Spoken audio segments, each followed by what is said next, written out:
नमस्कार, मैं हूं आपके साथ मयंक मिश्रा। आज 25 तारीख है और देखिए अमेरिका ने ईरान के खिलाफ सबसे बड़ी आर्थिक जंग शुरू कर दी है।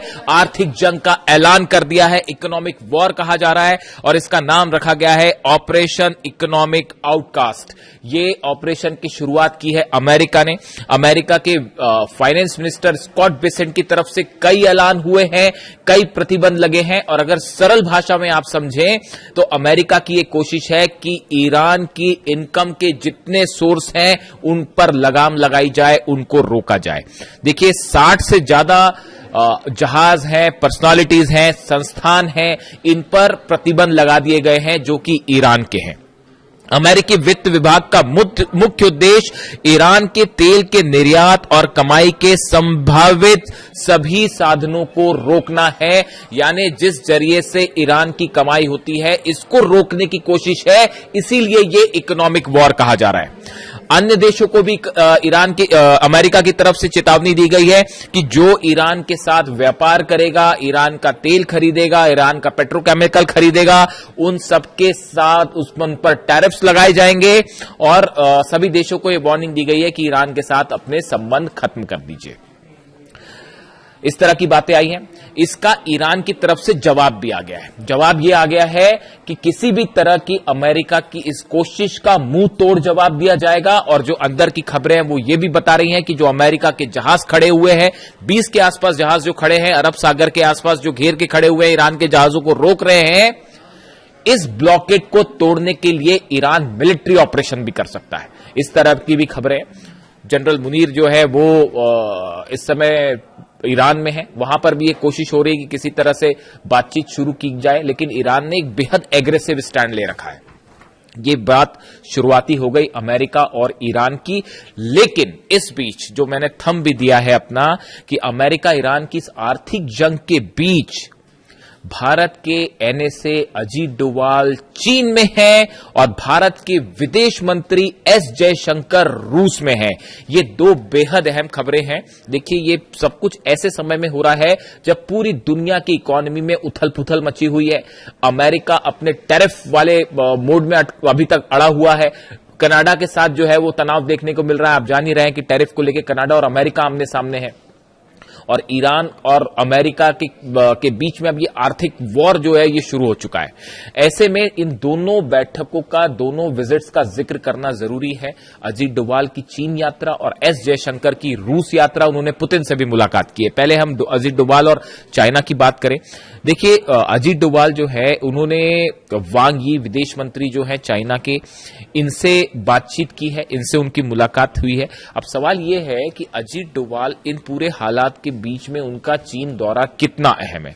देखिए इस 2 दिवसीय दौरे, 2 दिन का यह दौरा है, का मुख्य उद्देश्य एलएसी पर शांति बनाए रखना, सीमा विवाद का समाधान और सैनिकों की वापसी यानी डी एस्केलेशन पर चर्चा करना, ये मुद्दे इसमें अहम है। देखिए मोटे मोटे तौर पर अगर बात करें तो एक तो सीमा विवाद जो है इसको लेकर चर्चा होगी।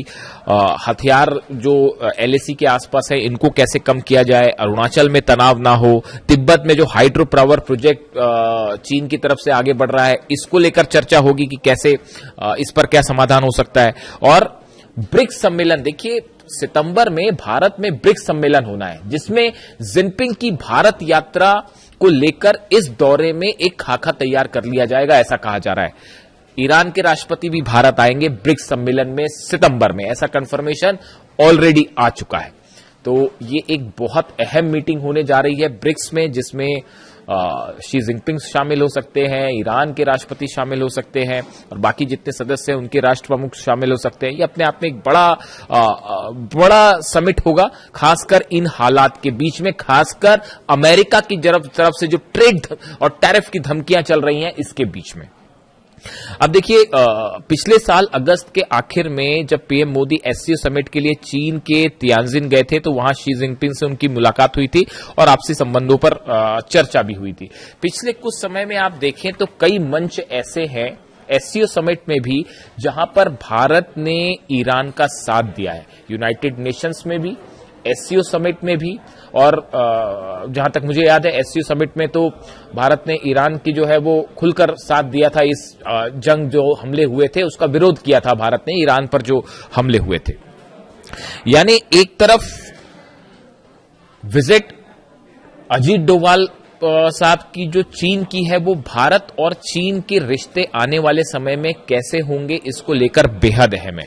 देखिए, अमेरिका ने उन 5 देशों पर 100% टैरिफ का ऐलान कर दिया है जो ईरान से, जो रूस से तेल खरीदते हैं, माफ करिएगा, रूस से तेल जो खरीदते हैं, ऐसे 5 देशों पर, जिसमें भारत भी शामिल है, जिसमें चीन भी शामिल है। और बताया जा रहा है 31 तारीख को अमेरिकी संसद में प्रस्ताव आएगा, और अगर दूसरे सदन से भी पास हो जाता है और ट्रंप सिग्नेचर कर देते हैं तो फिर ये कानून का रूप लेगा। और उसमें यह कहा गया है कि रूस से जो देश तेल खरीद रहे हैं, ऐसे 5 जो टॉप देश हैं, इन पर 100% टैरिफ लगेगा, जिसमें भारत और चीन दोनों शामिल है। यानी अमेरिका का जो ये टैरिफ वॉर है, इस टैरिफ वॉर में चीन भी निशाने पर है और भारत पर भी 100% टैरिफ लगाने की बात है। इस लिहाज से भारत, चीन, रूस, इनके बीच पे कोऑपरेशन बेहद अहम हो जाता है, और इसका एक रोड मैप, इसको लेकर तमाम अंडरस्टैंडिंग इस अजीत डोभाल साहब की चाइना विजिट के दौरान बन सकती है। बात नंबर 1। बात नंबर 2, देखिए अभी 22 अगस्त की खबर है, पनामा फ्लैग का एक जो जहाज था वो भारत के करीब डूबने लगा, बंगाल की खाड़ी के पास वो डूबने लगा। ऐसे में उसमें कई चीनी नागरिक भी सवार थे। जैसी ये खबर आई, स्ट्रेस सिग्नल भेजा गया, भारत के नेवी ने ऑपरेशन शुरू किया वहां पर, और कई चीनी नागरिकों को उसमें बचाया गया, और जो लापता है उनकी तलाश जारी है। जिस तरीके से भारत ने ऑपरेशन किया है, उससे चीन में एक अच्छा संदेश गया। मतलब चीन का कई ग्लोबल टाइम्स, वहां का जो एजेंसी है, उसने भी और तमाम अधिकारियों ने भी भारत की इस एक्शन की तारीफ की कि उन्होंने चीनी नागरिकों की जान बचाई, तो एक ठीक मैसेज गया। यानी आप देखिए, पूरी दुनिया में जो इकोनॉमिक समीकरण है वो तेजी से बदल रहे हैं।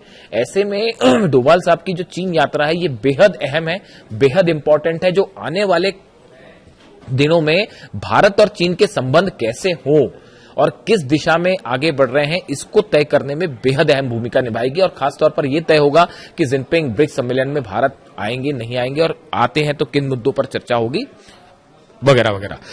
इसी बीच दूसरी अहम खबर जो है कि एस जयशंकर, भारत के विदेश मंत्री, वो मॉस्को की यात्रा पे हैं, और वहां पर उन्होंने रूस के राष्ट्रपति व्लादिमीर पुतिन से मुलाकात की। इसकी तस्वीरें भी सामने आई हैं, और इस दौरान बताया जा रहा है कि कई बड़े एजेंडे हैं, खास तौर पर व्यापार, ऊर्जा, ऑयल, इन तमाम मुद्दों पर रूस के साथ चर्चा हुई है। और ये सब कुछ कब हो रहा है? जब ईरान के खिलाफ अमेरिका ने इकोनॉमिक वॉर छेड़ दी है। ऐसे में ऑयल, भारत रूस से तेल ले रहा है, जिस पर लगातार अमेरिका की तरफ से आपत्ति जताई जा रही है। इसी को लेकर जो है वो टैरिफ का ऐलान है। भारत ने अपना स्टैंड साफ कर रखा है कि जो भारत के नेशनल इंटरेस्ट में होगा वही कदम भारत आगे उठाएगा, उसे के मुताबिक फैसले लिए जाएंगे। ये भारत की तरफ से साफ है। अब देखिए, अगर आप इस ग्लोबल सिचुएशन को देखें, खासतौर पर मिडिल ईस्ट में और ऑयल को लेकर और अमेरिका के टैरिफ्स को लेकर, देखिए कनाडा और अमेरिका के बीच में भी जो टैरिफ वाली वार्ता थी वो फेल हो गई, और वहां के दोनों नेताओं के बीच में, ट्रंप के बीच में और उनके बीच में जो है कार्नी के बीच में, लगातार ऐसे बयान आए हैं जो बेहद ज्यादा चिंता पैदा करने वाले हैं। यानी आप देखिए कि ये एक ऐसी भूमिका बन रही है, जो एनालिस्ट बता रहे हैं कि पिछले कुछ दिनों में जो ऑपरेशन अमेरिका ने किए ईरान के खिलाफ, फौजी ऑपरेशन, मिलिट्री ऑपरेशन, वो फेल हो गए। यानी अमेरिका अपने मिलिट्री उद्देश्यों को पूरा नहीं कर पाया। ये बात अब सीनेट में भी कही जा रही है, उस पर मैं अलग से चर्चा करूंगा साहब। सीनेट के कई सदस्य ये कह रहे हैं, अमेरिकी संसद के सदस्य कह रहे हैं कि अमेरिका की ये जो जंग थी उसमें ईरान जीत गया है। इस तरह की बातें अमेरिका की संसद में हो रही हैं। यही बात मैंने 28 तारीख को इसी प्लेटफॉर्म से कही थी, जब अली खामेनी साहब की शहादत हुई थी। और उनकी शहादत के बाद जो पहला वीडियो मैंने बनाया था, उसमें इसी जगह से, इसी प्लेटफॉर्म से मैंने आपको ये बात कही थी 5 महीने पहले कि इस जंग में ईरान की जीत होगी, अमेरिका ईरान को नहीं हरा पाएगा। और आज ये बात कहां कही जा रही है? अमेरिका की संसद में कही जा रही है। मेरे ऊपर तमाम सवाल उठाए गए कि आप के दावे सही नहीं होंगे, आप जो है वो ईरान को फेवर करते हैं, ऐसे तमाम एलिगेशन मुझ पर लगे। कि आप जो है वो बढ़ा चढ़ा के पेश कर रहे हैं ईरान की ताकत को, अमेरिका इतना पावरफुल है, हरा देगा, ऐसे तमाम बातें हुई। लेकिन आज 5 महीने बाद जब अमेरिका की संसद में वहां के सेनेटर इस तरह की बात करते हैं कि इस जंग में तो ईरान भारी पड़ गया अमेरिका के ऊपर, यही बात हमने 5 महीने पहले हमने इसी मंच से कही थी और आज देखिए वो बात सच साबित हो रही है। इन हालात के बीच में एक जबरदस्त इकोनॉमिक प्रेशर अब पूरी दुनिया में देखने को मिल रहा है, इसका बड़ा असर होगा, उस पर भी अलग से चर्चा होगी। ये जो इकोनॉमिक वॉर अमेरिका ने छेड़ा है ईरान के खिलाफ, हॉर्मूज से कल सिर्फ एक जहाज निकला, आपको पता है। हॉर्मूज से अब तक तो ये हाल है कि पहले मतलब दोनों, ईरान ने भी उधर से ब्लॉकेट कर रखा है, अमेरिका ने भी ब्लॉकेट कर रखा है, लेकिन कुछ कुछ जहाज निकल रहे थे। लेकिन कल ये पहला मौका है ऐसा जब सिर्फ एक जहाज हॉर्मूज से पार हुआ है। हालांकि चीन के कुछ जहाज परसों निकलने की खबर थी, लेकिन कल सिर्फ एक जहाज निकला। आप समझिए कि इसका ग्लोबल ऑयल एनर्जी सेक्टर पर कितना बड़ा असर होने जा रहा है। बाबल मंदेब भी बंद है, वहां हूती लगातार हमले कर रहे हैं, बाबल मंदेब बंद है, हॉर्मूज बंद है। इसी बात के लिए रूस आगाह कर रहा था अमेरिका को कि ईरान के साथ इस जंग में आप उलझ रहे हैं, इसका असर हॉर्मूज भी बंद होगा, बाबल मंदेब भी बंद होगा और बड़े स्तर पर इकोनॉमिक क्षति होगी। ऐसे में ब्रिक्स सम्मेलन बेहद अहम होने जा रहा है। अब इस बात पर नजर होगी कि रूस के बीच में, चीन के बीच में, भारत के बीच में और ईरान को लेकर आगे क्या फैसले होते हैं, क्या ब्रिक्स मजबूत होता है और एक ऐसी सिचुएशन में पहुंचता है जहां वो इंटरनेशनल इकोनॉमी में एक बड़ा गोल सेट कर सके। ऐसा होता है तो ब्रिक्स के सारे सदस्यों को इससे बड़ा फायदा होगा। इसीलिए अजीत डोभाल साहब की चाइना विजिट और जयशंकर साहब की रशिया विजिट बेहद अहम है, ना सिर्फ बायलैटरल बल्कि पूरे इलाके के लिए अहम है। इसमें कई चीजें तय होंगी। रूस के साथ भी कई स्ट्रैटेजिक मुद्दों पर भी चर्चा हुई है, ऑयल को लेकर, बिजनेस को लेकर, ट्रेड को लेकर, जिसमें धीरे धीरे आगे पता चलेगा कि रूस के साथ भारत की क्या अंडरस्टैंडिंग बनी है। लेकिन फिलहाल इस दुनिया में इकोनॉमिक उथल पुथल के बीच एक तरफ अमेरिका में ये दावे कि भाई ईरान जीत गया है ये जंग और दूसरी तरफ ये नए इकोनॉमिक वॉर का ऐलान अमेरिका की तरफ से किया गया। ऐसे में पूरी दुनिया की इकोनॉमी में एक उथल पुथल मची हुई है, जिसमें आने वाले चंद दिन ये तय करेंगे कि यहां से हालात किस ओर जाते हैं। हमारी नजर है हर चीज पर, जो भी अपडेट होगा आप तक फौरन पहुंचाएंगे। वीडियो कैसा लगा कमेंट करके जरूर बताएं। Thank you so much.